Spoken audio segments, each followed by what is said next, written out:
hey everybody. Hopefully this is working okay because I had a technical issue with the live stream the last few weeks, and I couldn't go live. And I thought today I would try it and see what happened. So is it going?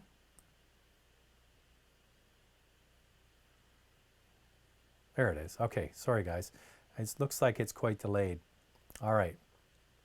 So yeah, I'll pick it up again where I left off. Yeah, so I had some technical difficulties the last few weeks, and I thought I'd try it again today, and everything seemed to work, funnily enough. So I'm in the live thing now, and let me just get into what's going on out there. And there is a lot going on out there with this COVID-19 virus. And please let me know if the audio is working okay or if it's not working okay. I think I sorted that out. It's working. Okay, good. Thanks for that. All right. So much has changed in all of our lives since we last did this about 3 weeks ago or so. Supposed to go to the Geneva Motor Show. Canceled. That was the first sign that things were really getting serious. Also, the New York Auto Show was canceled. There's a 9/11 Turbo event happening in California. It's supposed to be happening in California this week.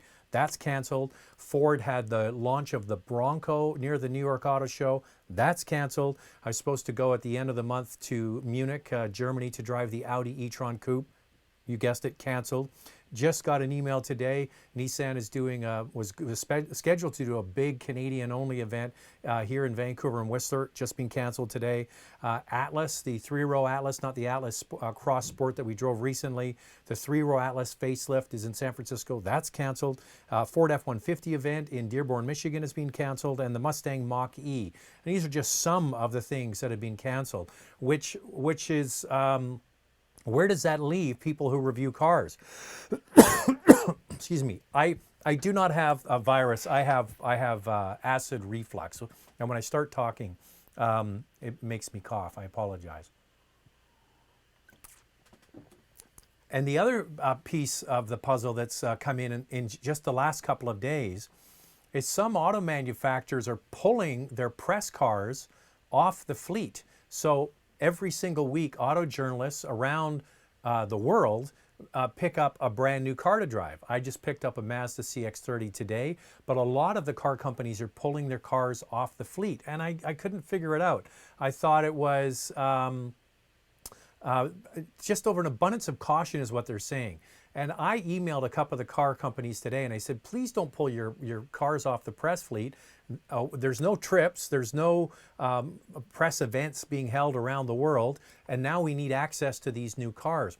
So some of the car companies are cleaning the inside of the cars with a very high-grade disinfectant that they would use in a hospital. And I also suggested to them, why don't you leave the car parked for 2 days, nobody's to touch. They put the car basically in quarantine for 48 hours after it's been cleaned and sanitized on the inside, and just to make sure there's no virus on the inside. So some of those are hopefully going to take advice on that.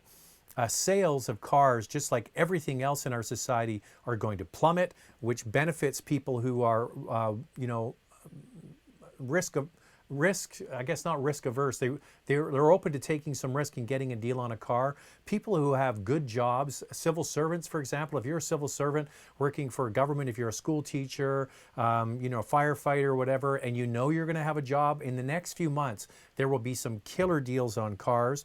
And the auto industry overall is going to start to slow down. We're going to start to see shifts laid off of factories and so on. So it's interesting times. Now, before I get into the questions and answers, and I promise I'm going to do that, this is a good time to be checking CarCostCanada.com, sponsor of the channel. Sign up using sign up using Motormouth as your code, and you will become an expert member, getting access to more free searches. Because if you're actually in the market for a car over the next little while, you want to get the best deal possible. And there will be, I guarantee you, there will be great deals on cars coming up in the next little while. Okay, let's get into what's going on with the questions. Okay, hi from Montreal. Do you know why the Subaru Crosstrek plug-in are so rare and difficult to obtain? I like your videos. Merci beaucoup. Well, hello and hope everybody's well in Montreal. This car is a classic compliance car, okay? You know, in the province of Quebec, just like here in the province of British Columbia, we have the zero emissions mandate. And if manufacturers don't have zero emission vehicles available, then they have to pay a penalty. So what's happening is they are feeding markets that have the zero emission mandate, like the province of Quebec and British Columbia, and selling those cars here to get around having to pay a penalty for all of the gasoline versions that they sell. So the thing is that they don't have to sell that many, they just have to make them available. So that is what's called a compliance car. The cars are in the marketplace just to appease the government for its zero emissions mandate, but they're not going to really sell that many of them. And if you really want one, you're probably going to have to get your name on a waiting list. All right. Hey, Zach, thoughts on buying a 2014 Mazda 3 GT? Anything to look out for or be concerned? Thanks. Well, there's interesting, you know, there was a new study by, I believe it was Consumer Reports, that put Mazda way up in terms of customer satisfaction and quality. And that kind of smacks in the face of some other studies, but I would agree that I think that their cars are really first rate. I think 2014, trying to remember, if you can afford it to get the 2.5 liter engine, it's a great car. You know what, I would, if you really want to find out specifics for weak parts of the car, find a Mazda forum and have a look at that. But yeah, other than getting the car checked and done by an independent mechanic and getting a Carfax and all those sorts of things, I have no problem recommending it. Simmer Pete, what do you think about the gas tank issue with the Toyota Rav4 Hybrid? I don't think it's an issue. It's like, yeah, so it doesn't fill all the way to the top. Who cares? It's not the end of the world. Like, if this is the number one thing you have to worry about with your car is that the gas gauge doesn't go all the way to full, I don't really see what the big deal is. It will get sorted out eventually. Drive your car and enjoy your car. If you have a Rav4 Hybrid, consider yourself lucky. They're hard to get. If that's the only issue you've got with a brand new car, who cares? It doesn't fill all the way to full. So what? I think it's just, people are making a big deal about it. I get on the Rav4 Hybrid video, I get this comment all the time. Oh, there's a problem with the gas tank. It's like, it's really not that big a deal. Just drive the freaking car. All right. Dallas Car Wash Channel, welcome. I don't think I've seen you here before.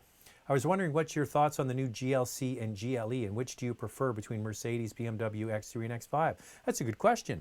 GLC is now at the end of its sort of arc, so we're going to see a new C-Class. Of course, the GLC is based on the C-Class, so it's kind of a bit long in the tooth. The X3 just came out last year. It's fresh, it's new, and the GLE and the X5 both came out last year. So I would say that the GLC is a great all-rounder. If you're more performance-oriented driving and you like, not so much performance-oriented, but you put more of a preference on handling, I would suggest the X3 is probably better. I think the rear seat room in the X3 is better, and it's just maybe a better use of space on the inside. There is no wrong answer. They're both excellent products. However, the GLC will be coming with something new, so you're buying it at the end of its cycle. The X5 and the GLE, I preferred the X5. The only issue I had was the GLEs that I drove for the launch that they had in Texas about a year ago now. They all had the air suspension. I don't like air suspension. It's interesting, I had somebody email me the other day. He was the exact opposite. He was like, what is the smoothest, most compliant, softest ride air suspension luxury car that I can get? And I actually said the GLE. So for me, I prefer the X5. I think the inline six-cylinder in the X5 is fantastic. So X3, X5, GLC, GLE, there is no wrong answer. Pick the one you like, and there you go. Jeff says, any real news on the baby Bronco availability pricing? No, I mean, this is the world we're living in. All of these announcements and reveals. I mean, Bronco was going to be shown at the New York Auto Show, which has been postponed till the summer, but I think it's just going to get canceled outright. So there you go. Have you seen pictures of the 2021 Kia Stinger? It seems they have some sort of light bar at the back. I haven't seen it. I apologize. Any update on the RST Wagon coming to Canada? I don't think so. And a lot of people thought that there was going to be an RSQ3, the small utility. That is not coming.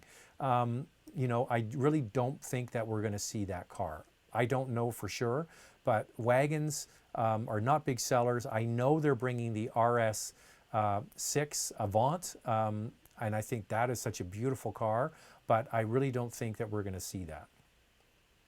I'd just like to get the regular A3 Sportback hatch back into the marketplace.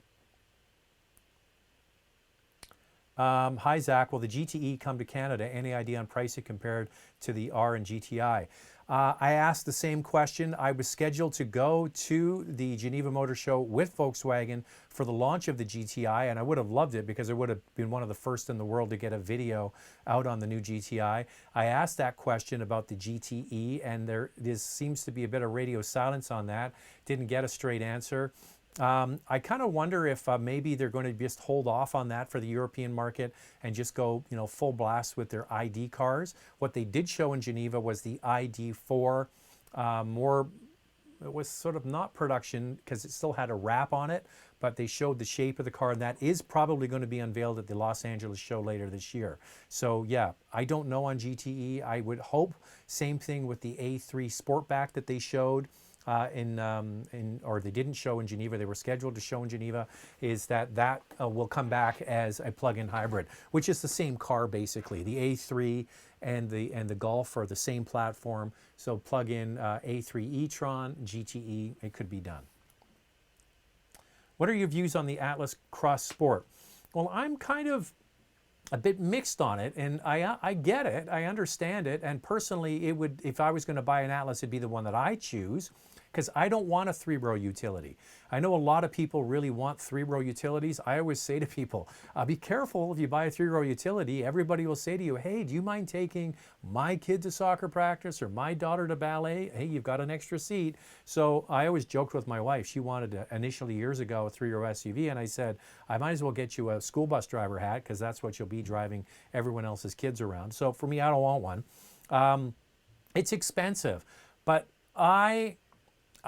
before I went on the launch of it, I looked at the pricing, and then I realized, and I found out once I went to the event, the vast majority of people who buy the Atlas buy the most expensive one. So that is the top exec line with the R-line bigger wheels and all that kind of stuff. Because my true belief is that people are buying the Atlas as an alternative to buying an Audi Q7. And people will buy the Atlas Cross Sport as an alternative to buying maybe a base model X5 or a GLE. So yes, they are going to do quite well with it because it's really the only German vehicle in its size and class that isn't a luxury brand. I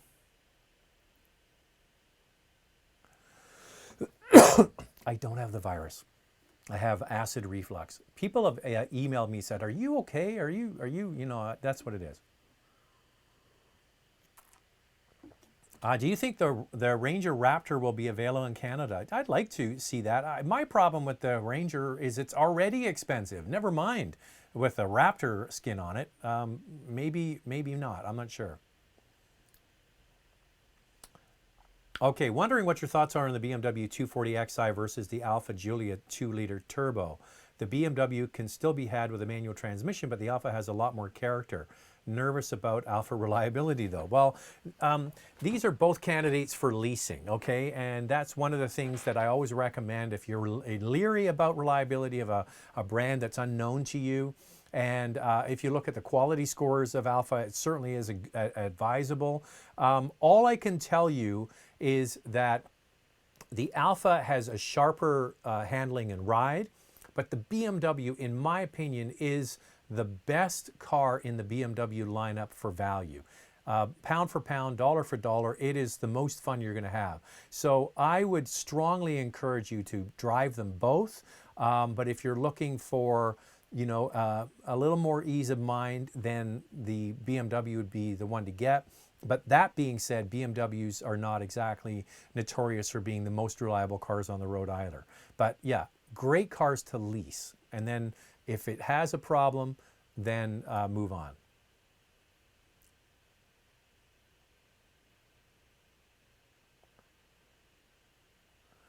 Will the world get through the corona? Yeah, we're going to get through this. It's going to be, you know what? I'm just going to go off topic on cars just for a moment because this is really serious what we're going through right now. And especially here in Canada, we're at the point, I saw a statistic today that showed the number of cases in Italy at the end of February, which was 3 weeks ago, had the same number of cases that Canada has today.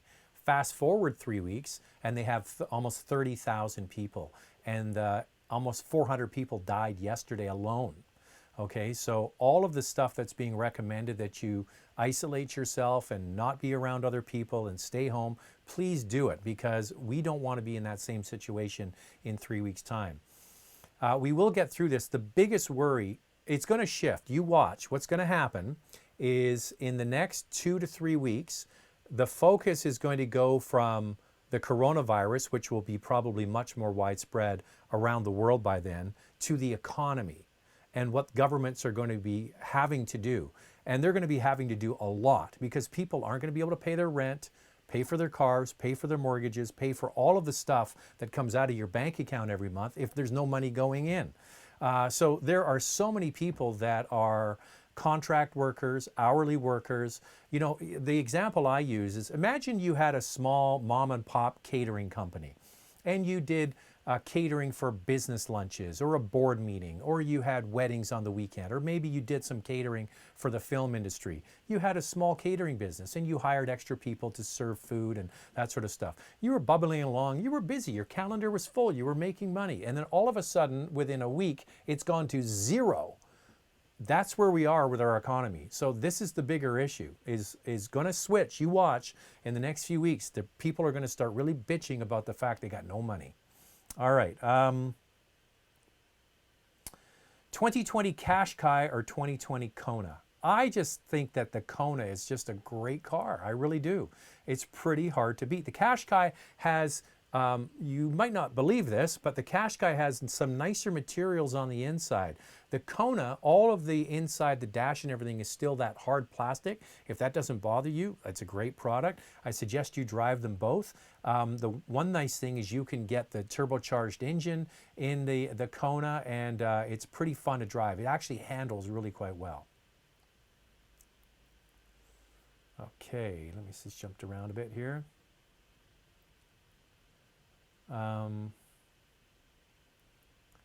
What are your thoughts on the new Porsche Turbo? It looks normal given the high price. I can't wait to drive it. You know, it's always going to be better than the old one. Yeah, the one thing about a 911, I mean, I always joke when you go to one of these big international motor shows and they're going to show the new Mini or the new 911. I don't need to go. I know exactly what it's going to look like. It's going to look like a 911. It's going to look like a Mini. They look exactly the same. Subaru Forester Tiguan or CX-5? Well, first of all, you have to ask yourself, do you need the third row seat? If you do, then Tiguan wins hands down. And it's a $750 option. Even if you don't need it, I would buy it with it just for resale because it's definitely an appealing vehicle based on that. If you're just going for interior materials, fit and finish, easily the CX-5 is the winner. I think that handling the CX-5 is the winner. Space, the Tiguan and the Forester are much bigger. Engine, CX-5 is the winner. CX-5 is a real nice product. I have the CX-30 this week, and I got to tell you, I think it is, that's a real nice product as well. Drive them all. Once again, there's no wrong answer. It's whatever fits your lifestyle. The Forester is like really well done. They did a very, very good job with it. The only knock against it is it has a continuously variable transmission, and I don't love that feeling, but if you drive it and you don't notice it, go for it. Flippin' Zippo, time to buy a Rolex. Yeah, if you've got the cash, there's going to be some deals out there. And it's the same for anything. If you've got cash, there's going to be a time to buy a new car. If you've got cash, it's going to be a time to buy stocks in great brands like Apple that are going to be heavily discounted. If you've got cash and you want to buy a luxury item like a Rolex, yeah, there's going to be some deals out there. So there you go. I agree with you.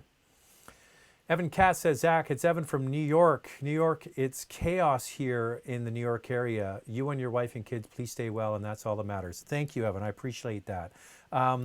I really truly believe there's a big difference between Canada and the United States right now. The number of cases in Canada for this COVID thing are much lower. We have a national, actually, it's not really a national health plan. We have provinces that build a national health plan. But I think the fact that people in Canada don't worry about going to the doctor and getting tested and worrying about costs really, and having those tests available, really helps keep people safer. And the fact that we have a much lower case count now than in the United States, plus the population isn't as dense, I think that it's probably not going to be long now until a major metropolitan area like New York, where they had New Rochelle just outside of New York, and New Jersey, they have a quarantine, and they have, what's it called when you they basically from 8 p.m. until 5 a.m. you have to be home. So these sorts of things are coming. So if you want to avoid all of that, then listen to what the health providers are asking us to do here, because in Canada we've bought ourselves a little bit of time, but not much. Raj says, do you know when the next Mercedes-Benz C-Class is coming out? Well, all bets are off the table now. I mean, car companies are reevaluating by the day what they're going to do. So what people don't realize about the car industry, things have an inertia that you just can't slow down. You can't just switch a car plant off. You can slow it down over time and down to a trickle. And those cars need to then go to the dealers, and then the dealers need to sell them on. So that's why we're going to start to see some really good deals here for cars, because they have to keep the flow of goods moving. The hardest thing to do is to shut down a car factory, not easy to do. So the opposite is true. When a new car is in development, and the C-Class, for example, would have been in development for anywhere from 5 to 7 years, the trajectory of that, from the planning, the designing, the engineering, the tooling, the parts suppliers tooling up for the parts that are going to go into that car, and then finally the transition from one model to the next at the factory, is all planned out, and it has an inertia. So even though these things can get delayed a little bit, they can't be delayed indefinitely. What we don't know on our side from the business of reporting on this is what events they're going to have. Are they just going to do virtual reveals in a studio somewhere and everybody can go online and watch it? I don't know. Are they going to have some special events when travel restrictions relax and auto journalists can go and drive and see these cars? I don't know. It's being assessed day by day. But those big blocks, the factories making the cars, and then the engineering and development of new models, all will continue on, maybe at reduced levels. So it's a real thing. I hate to say it, but I don't know. It's crazy times you live in. I thought after going through the Great Recession in 08, 09, we had seen it all, but now we haven't seen it all.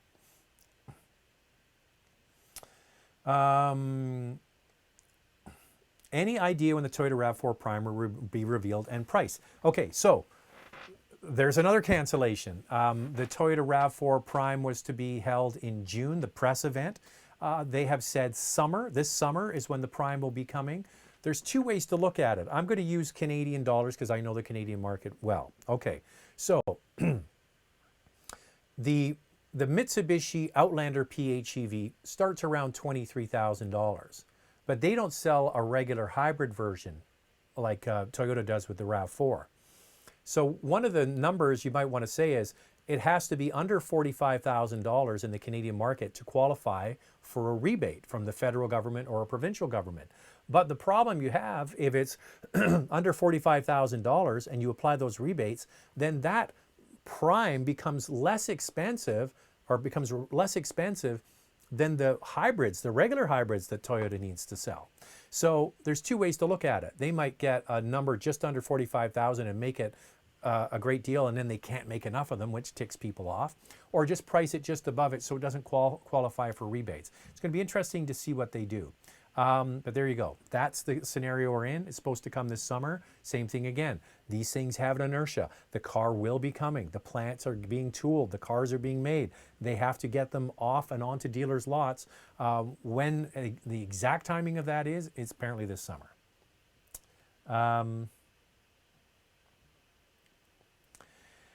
D Cassidy 42, C8 or discounted C7. I got to tell you, there's something about the C7. We were at the racetrack for the C8 launch for the Corvette, and they had a bunch of Ron Fellows race cars there that you go for the Corvette school of the C7s. And I was looking at some of them, especially the Z06 or the Z06. What a great looking car. And there's something about it that with the long nose and you sit back closer to the rear wheels with that real classic coupe-like silhouette versus being sitting in the middle with the C8. There's something about it. I'm not sure they're going to be particularly collectible unless you get like a really rare model or something. But yeah, they're both wonderful cars. But the C8 is a very nice car to drive every day. That's the one thing I noticed about it. It's a really comfortable car, very relaxed if you want it to be. So yeah, but there's definitely a story to be told for the C7. What are your thoughts on the Toyota Rav4 Hybrid? Is it worth it and the weight? It depends how much you drive. I think it's a no-brainer, to be honest with you. If I actually like the way it drives better than the gas one, because the gas one has one knock against it, and it's quite noisy. So yeah, that's one thing to consider. There you go. I think it's a better car, even just based on driving. So if it was me, I would put my name on a list and get one.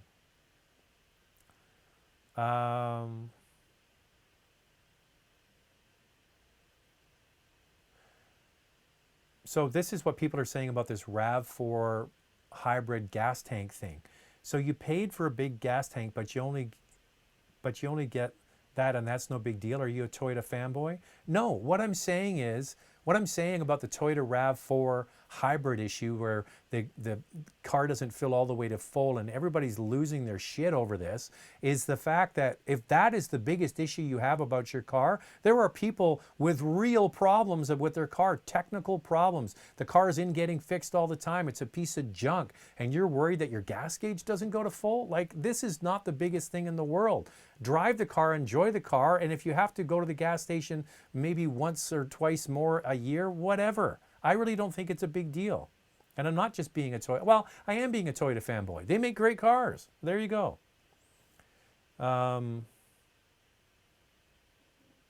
What's your thoughts on the increased noise vehicle inspections in Vancouver for stock performance cars? Do you think it'll affect local sales? Well, no. I mean, if you have a car that is making too much noise, it probably isn't stock. I think that one of the problems is that there's cars that get modified and they're too noisy. And I think a lot of the cars are too noisy. I think that in urban areas, they shouldn't be that loud, which is why you have cars like Mustang GT that has the quiet mode when you start it up. Corvette has the same thing. Your thoughts on the Sonata 2020? I am getting it next week, so stand by for a review.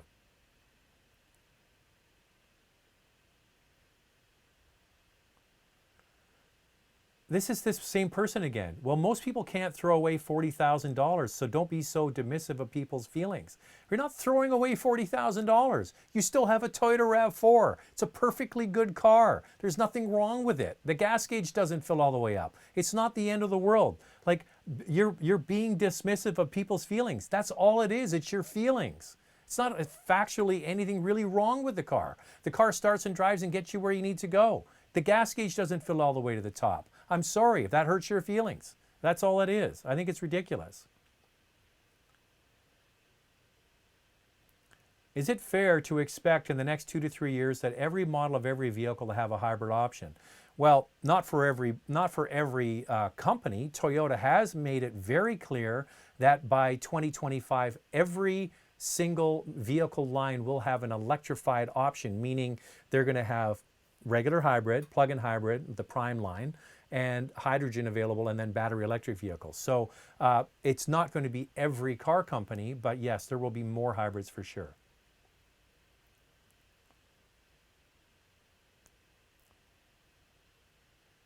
Do sports cars also have sports car air suspension? Yes, some cars do. For example, well, maybe not so much a sports car, but a sporty car for sure. Like an Audi RS7 has an air suspension that is done to make the car as quiet and sedate as you want it to be to commute to work, and then you can make it stiffer. So there you go.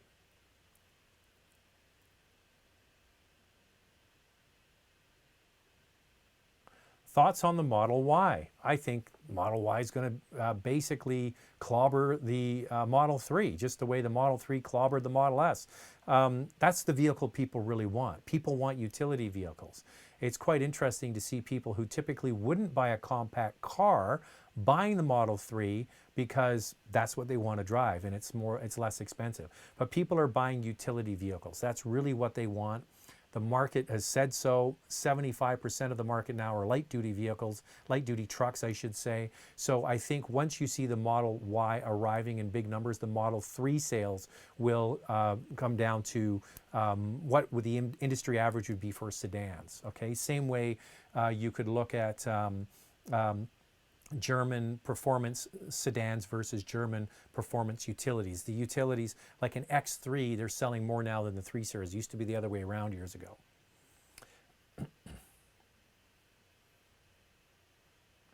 I honestly don't understand why would you buy an Atlas that's probably the only three-row SUV that doesn't have much character. I disagree with that. I think it comes down to the fact that, and I said this in the review, is that people buy in silos, right? So if you're an import buyer, you're going to go to a Toyota Highlander, a Honda Pilot, those sorts of vehicles.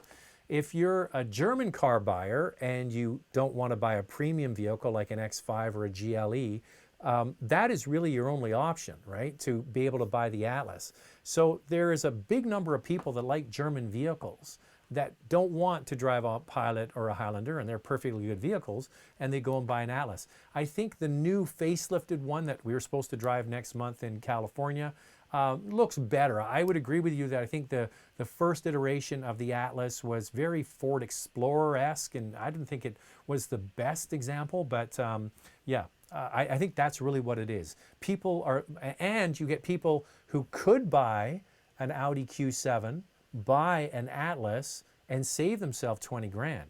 And that's why the most expensive model is selling.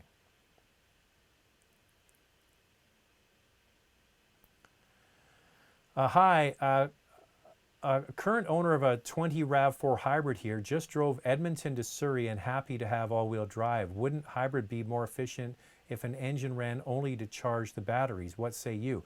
Well, that's not a hybrid. And that's what you have in a vehicle like the Prime will have that, is where the battery, you revert to battery power as often as possible, and sometimes you get the gasoline engine coming on just to provide electricity. That's what they do with the Mitsubishi PHEV.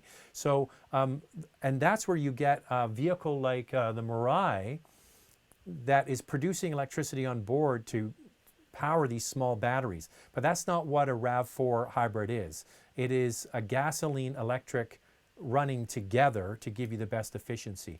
You would have to go to a different system to make that happen. What are your thoughts on, I jumped around here again. What are your thoughts on 17 Lexus IS350? Wonderful car. It's going to run forever. You look after it and maintain it and make sure you get an inspection on it before you buy it. Great car. I mean, it's a great engine. It's dated. It's sort of really, even in 2017 was kind of at the end of its run. But if you like the car and you're looking for a reliable car, yeah, there's no question that is a bulletproof vehicle. Maybe not the most dynamic of the compact luxury cars, but certainly is a good car that's going to deliver the mail every single day. Back to my point I made earlier, Michael says, do you think manufacturers will put big incentives on vehicles in April since dealers are now so slow? I'm looking at a 2020 Honda Passport Touring. Abso-frickin-lutely they're going to. You're going to see 0% interest. You're going to see incentives. You're going to see all kinds of goodies thrown at these cars. As I mentioned, The factories cannot slow down. You can't just stop the factory that makes the Honda Passport. They still are coming off the line. They're still getting put on trucks and trains, and they're still getting delivered to dealers. They can slow it down, but they can't stop the production. They can, but it really is not in their best interest to. So there are going to be a lot of cars heading to dealerships, and the best way to get people to buy is to give incentives, which brings back Car Cost Canada. Oh, that popped up at the same time. Is that you can get become an expert member. So when you sign up, use the code MotorMouth, which is the name of this channel, and you become an expert member. You get more searches, and you don't have to use them now. You can sign up and use them in April if you're thinking about buying this Passport, and you will see the rebates. And as the months click by here, April into May, before we're through this whole mess with the COVID-19, you're going to start to see more and more incentives. Mark my words. If you're in a job where you know you've got, security, you're a doctor, you're a fireman, you're a, you work in government, you're a school teacher, and you know there's not a risk that you're going to lose your job, there are some great vehicle purchases to be had. New Corvette C8 or Cayman GTS 4.0? For me, it's Cayman GTS 4.0. I like the size of the car. I like the functionality of the car with the two trunks. I like the interior better. And I love the manual transmission. I mean, that's why I would get it. Dwayne Rose says, my wife has the new Palisade Luxury for 6 months now. She loves it. Loves it. I might buy myself one next year. Having two Palisades might be a bit overkill. Get the Telluride, then you can have the Kia and the Hyundai. What are your thoughts on the 2020 Subaru Outback? I think that they did a fantastic job of the interior of that car. Plus, it's very smooth and quiet and refined and relaxing. It's a really good product. My only issue with Subaru products is that they lean on CVTs so much. Now, it does deliver good fuel economy, and the turbocharger in the 2.4 liter engine really makes up for some of that CVT-ness. So I encourage you, if you're going to buy one, please try and opt for the turbo. I think that is the one to get, and I think the new interior is fantastic. It's a great product, and the fact that there's so many, not so many, but station wagons are disappearing, it really is kind of the only option now.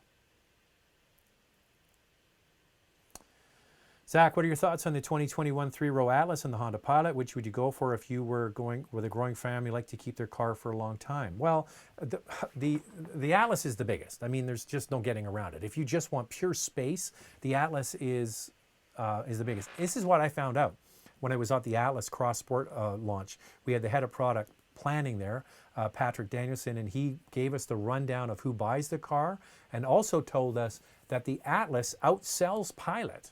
That's quite interesting, right? In Canada, maybe not in the US, but in Canada, the Atlas outsells Pilot. So, the early Pilots with the 9-speed I didn't love. They still sell the 6-speed automatic. That would be the one that I would gravitate towards if you're going to keep it for long-term reliability.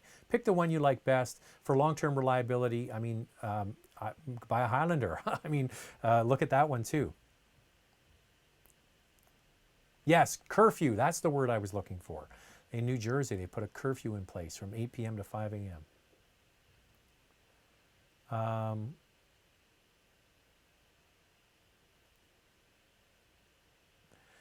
What about Seltos? Are you going to review? That was one of the last auto events that they had just a few weeks ago, and I didn't get down there because I was supposed to leave for the Geneva Motor Show on the Monday, and the program for the Kia was in Austin, Texas, and I wouldn't get back till the Saturday, so I didn't want to ride back on the Saturday and then just have one night basically before I left for Geneva. But sure enough, on Friday, got the email, the Geneva Motor Show's canceled, so I actually could have gone to it. I will get my hands on it as soon as I do. It's basically the Kia platform, the platform they share with the Kona, the Hyundai Kona, is what they make that vehicle out of, but it is a little bit bigger. So that's the one thing to think about, just a little bit bigger.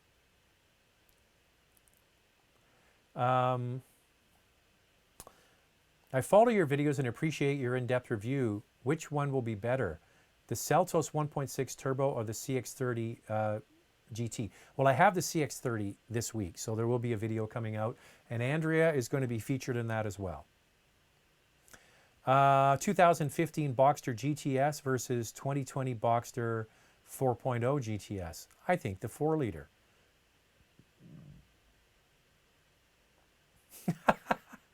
Blue Chinchilla eating Dorito. Simmer Pete, you must be fun at parties. Hey, listen, Simmer Pete, I didn't mean to go off on you. I just think that, like, here's the thing about the Toyota Rav4 with their fuel problem. It's like, really, to me, it's a great, reliable car. Enjoy it. That's not the end of the world. And they will address it at some point. Do you think that the Forte 5 GT is a good match to the Golf GTI, but just more practical? Now, I didn't do the Forte 5 GT. I did the Elantra GT, basically the same thing, right? So go and watch that video, and I actually mentioned the comparison with the GTI. I'll summarize it for you quickly. It isn't the same as the GTI, and there's a new GTI coming in a year, just over a year from now, with more horsepower, 241 horsepower, I think it is, versus 228, so it's getting a bump in power and torque. Is that the GTI is more polished, higher grade materials on the inside, more Audi-like, more power, more refined, all those sorts of things.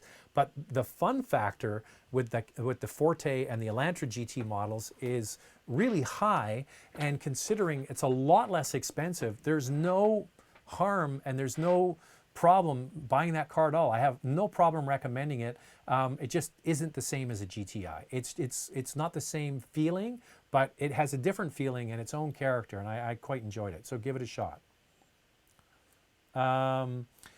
Will you review the inline 6-cylinder Duramax diesel? Yes, I can't wait to get my hands on that. Anybody who watches this channel knows I love diesels. I love diesels in trucks. I can't wait to get my hands on the new Ram diesel as well.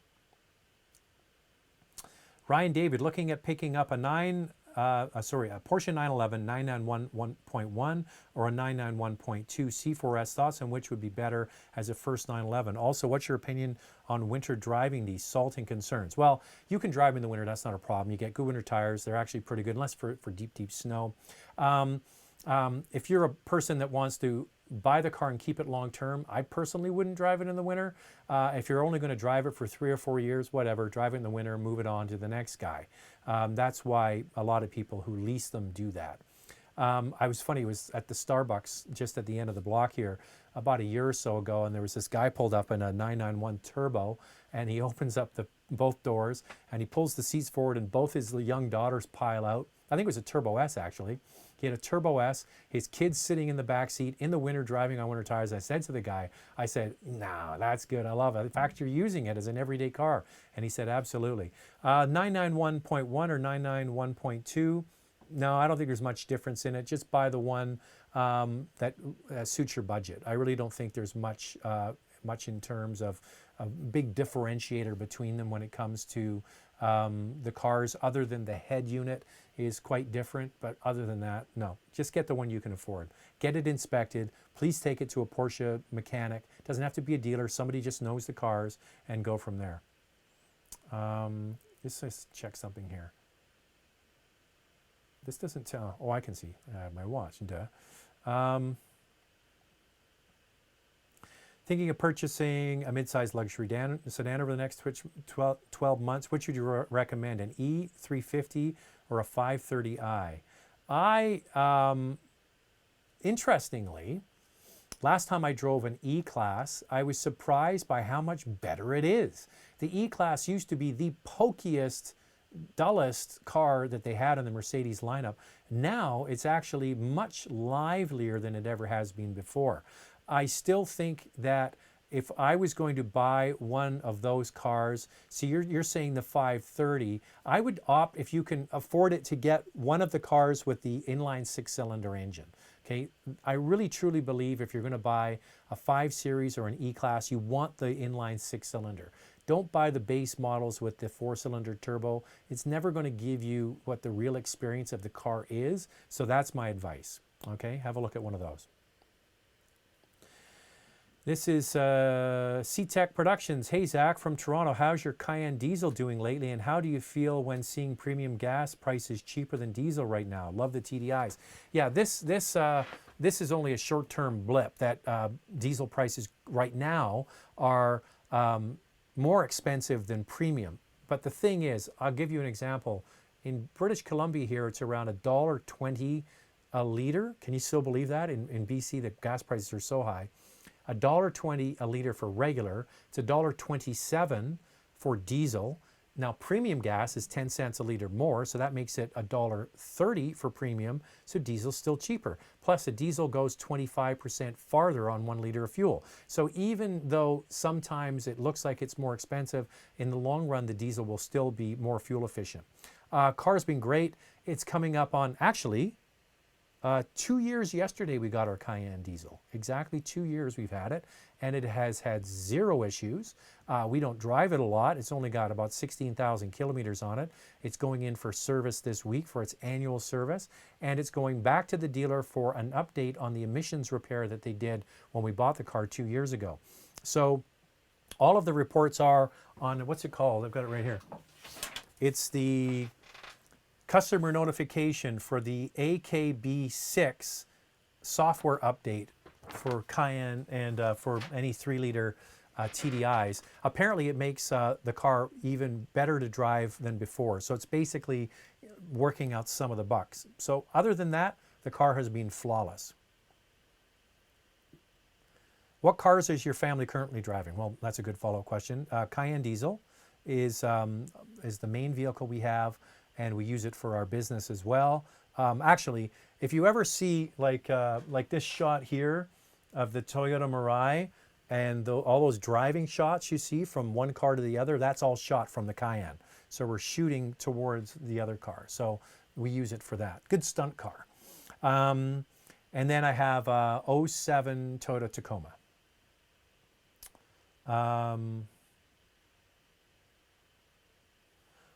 You going to have less videos here now that you're on Motoring TV? No, it's still exactly the same. Nothing changes on the YouTube channel. Just move TV shows, that's all. FYI, I just traded my Tesla for a Lexus because of service inconveniences. Well, there you go. One of the issues you have with a fast-growing company like Tesla is they don't have the infrastructure that the legacy car brands do, which is something, obviously, that's affecting some people anyway. I recently purchased a used 2016 Acura ILX. I'm no enthusiast, but I noticed when it came with an AEM cold air intake. I would have preferred a stock intake. We're switching back. If it's driving fine, I wouldn't bother. Probably that's somebody that's a bit of an enthusiast, because what you might not know, and hopefully you did a little research, is that the engine that's in your car is the previous engine that was used in the Civic Si.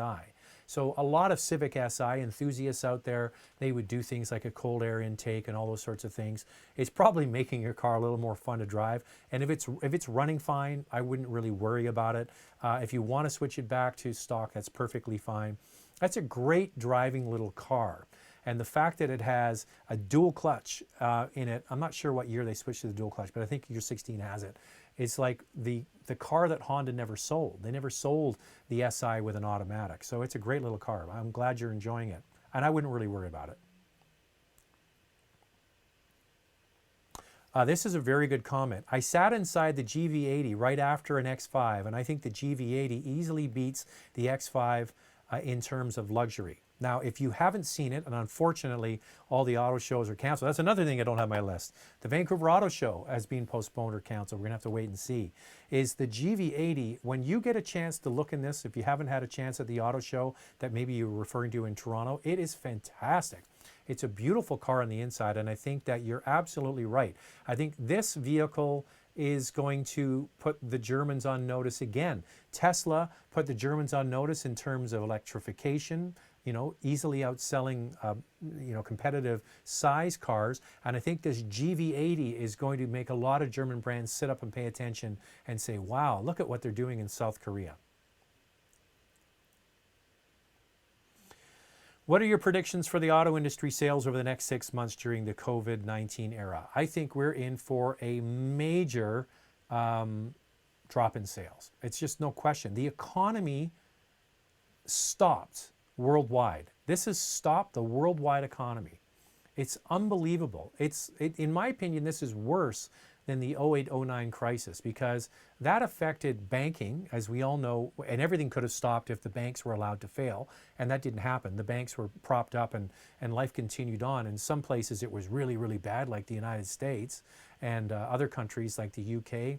But for other parts of the world, the 08-09 crisis wasn't that bad. For example, here in Canada, life kind of went on as normal. Our banks were very well protected. Credit was available, and house prices took off because they put interest rates down to pretty much zero, and we've never looked back in terms of valuations for homes. But this is different. This affects everybody. It's like every restaurant and bar, and it's just not going to be pretty. And I don't think it's going to end soon. Like a lot of people are thinking, oh, you know, by the summer. No, this is not going to be over, in my opinion, by then. I'm thinking Labor Day. But between now and then, there's going to be, if you have the money, and I bring this up again, if you have a job and you're going to be guaranteed your paycheck is fine, if you're, like I said, a school teacher, or you work in government, you're a civil servant, you're a firefighter, you're a policeman, you're post office worker, whatever it is. Mostly civil servants are the most protected in times like this. If you're a civil servant with a sort of guaranteed income and you know you're going to get paid, this is the time to be picking off things that you like, whether they're cheap stocks or cheap cars. Once again, carcostcanada.com, sign up, use the Motormouth code, get your expert membership, and keep those. You don't have to use all the searches now, but keep them in your arsenal when it is time to buy.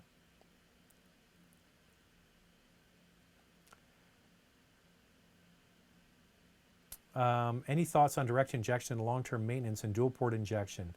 No one seems to talk about the maintenance with direct injection. Well, part of the problem is that you get carbon buildup on the backs of the valves, and it can become an issue.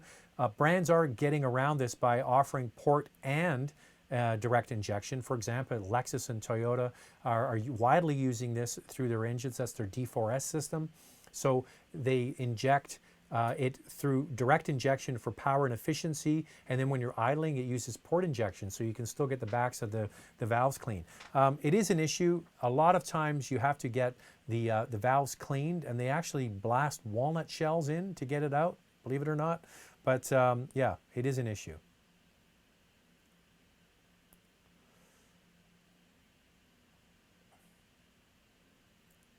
I heard you say that the 2020 Boxster GTS is muted compared to the older normally aspirated GTS.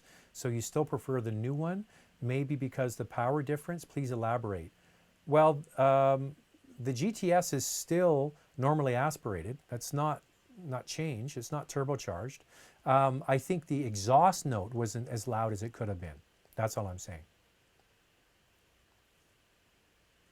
I saw an A-Class around Vancouver where there was clearly a space where the amber bulbs would be, but instead they use brake lights for turn signals. I'm not sure what you're getting at. Oh, well, basically you're getting at why they use amber and red lights in different parts of the world. It's just law. It's whatever the law is dictating. If we had a universality across all jurisdictions for lamps and things like that, we would have the much more dynamic laser headlamps and things. We do have laser headlamps, but they don't have all of the availability of the headlamps they have in Europe. The turn signals are different colors. It's just basically rules and regulations. We are confined in our house from 9 p.m. to 5 a.m. in Puerto Rico due to COVID-19. I appreciate a daily chat. Well, I don't know. Hey, listen, you guys right on here. Would you like me to do more of these during the week? I'm going to be around. I've also got jobs around the house that I've got to prune a tree in my backyard. I built a fence for my deck. I power rake the grass. I got to put fertilizer down. So yeah, I got stuff to do around here. It's giving me more time. Please comment here. If you want more of these, I will do them maybe a few more times a week, or maybe one more time during the week.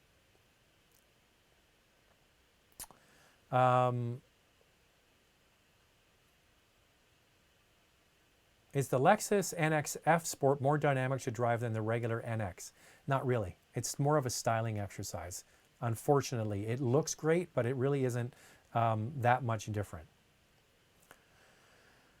Do you think that Volkswagen might change their mind about the Mark 8 Golf wagon for the Canadian market? It's still on the table. I think that what we might see is maybe a unique car, like if they brought in a special performance version. I would love them to bring the Golf R wagon into Canada, and they would charge a lot of money for it and be very profitable for them. But there'd be a certain number of people that would raise their hand and say, I want a Golf R wagon with a manual. I mean, this is cool stuff, right? So yes, I think there could be a place for them to bring German-made Golf wagons from Wolfsburg here. I hope so.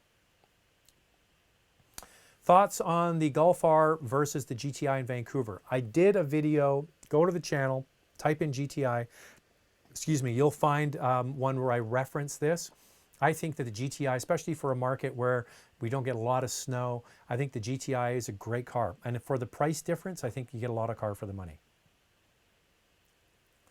Hey, question, got my inheritance. Massive car guy, driving 18 Mazda 3 sedan. 07 BMW 3, love Porsche. Would you trade for a 992S in my position? Well, first of all, James, I don't know how much money you inherited, and I wouldn't blow it all on a car. But if you inherited a lot of money and this isn't going to materially change your life, please don't spend it all on a car. Please speak to a financial advisor before you do that. But if you are in a position to buy a Porsche, I think the new 992S would be a fantastic vehicle. No problem at all. Next question, Zach, iPhone or Android? Android for me. Somebody just asked, curious, where do you live in Vancouver? I live on the west side of Vancouver. Okay, I think we're up against the clock pretty much here. So yeah, if you have any comments, please put them on there. If you'd like me to do maybe more of these during the week, I'd be happy to do that.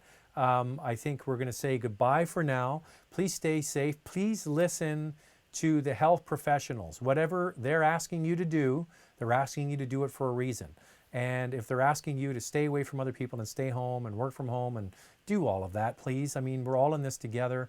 And the more people that listen and take the advice of the professionals, the better off we'll be. And please hope that this goes quicker than I think it's going to be. I think we're going to be into this for several months, but let's cross our fingers. All right, stay safe out there, and we'll chat again soon, okay? Take care.